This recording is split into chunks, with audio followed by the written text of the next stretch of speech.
All right, we have one more comedian from our class before we get to our headliner. And you've had a good time so far, yes? I'm sorry to say he's the gentleman with the boner. Put your hands together for Sanna.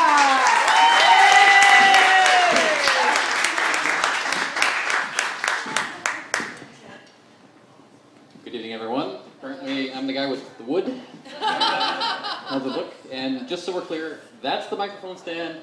I'm the funny guy. I know what you're thinking, but please remain calm, stay calm. There's a brown guy at the front of the room, but it's okay. I'm not a terrorist. I was, however, born in the Middle East. Anybody here from Ontario?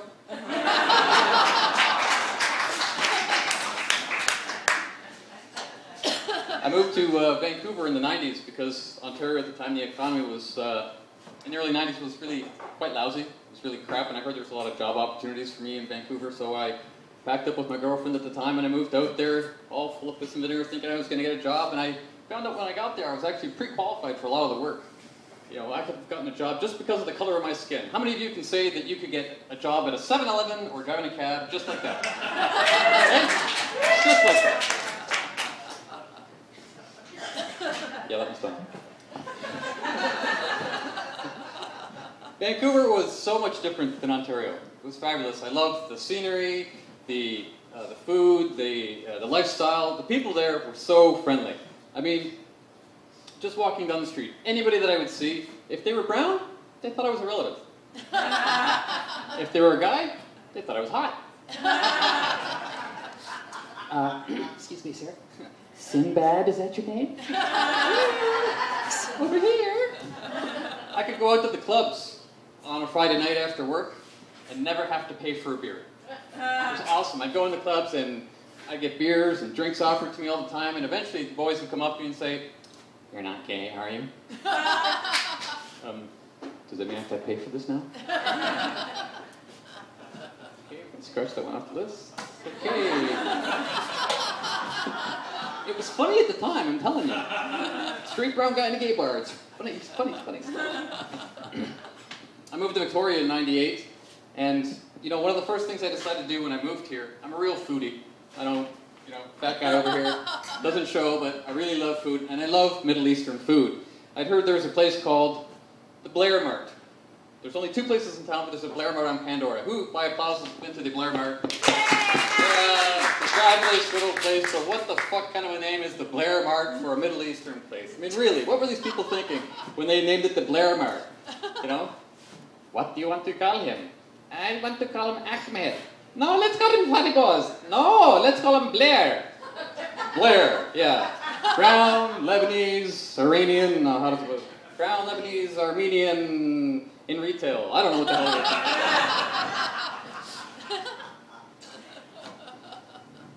You know, I love the store, and they've got an awesome selection of foods. I don't know if you've ever had that Iranian flatbread, the Barbary bread, or if you've ever had hummus. Tahini dates, the real dates, the really fat, juicy ones. Oh my God. Has anyone ever had dates and tahini? It's better than sex. I mean, it's like Iranian birth control, man. You eat half a jar of tahini and dates, and it's like,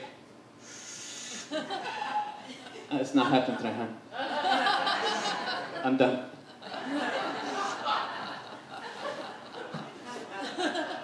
Okay, we can take that one off the list.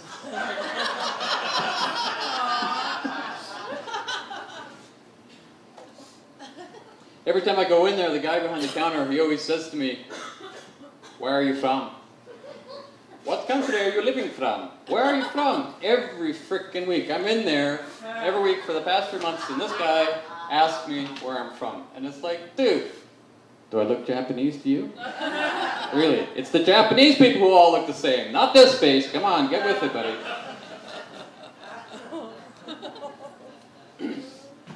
Somewhere in there, there's a line that's supposed to say something about Lebanese Alzheimer's.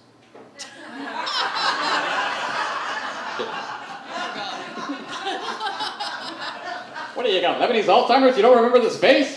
That's the line.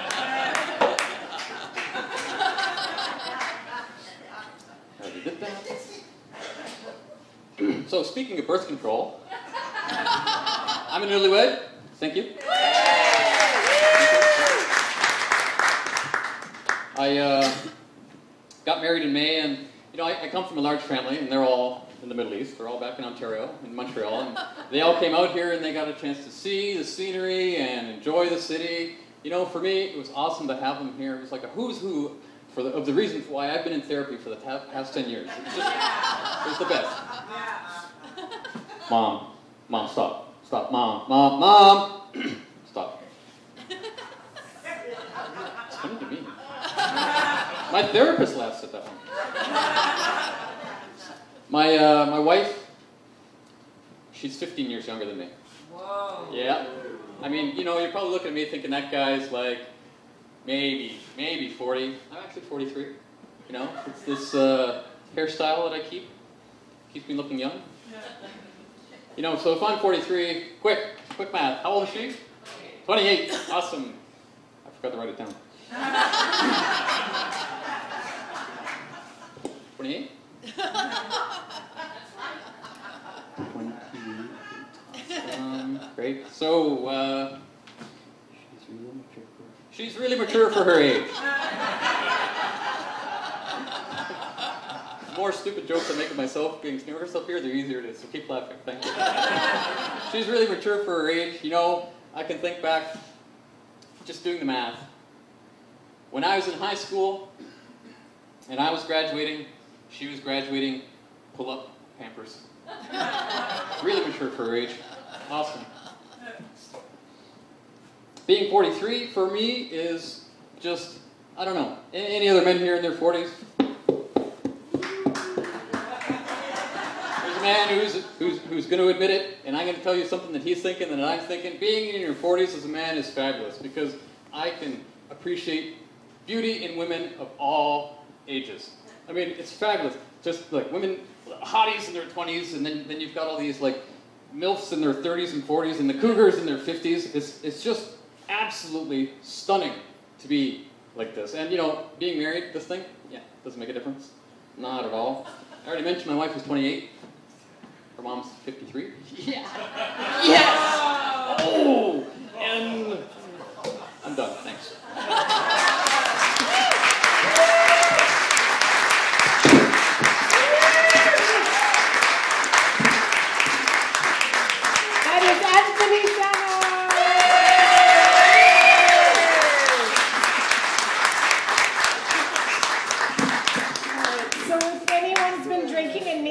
Ride home, you can hook us up. I can do it.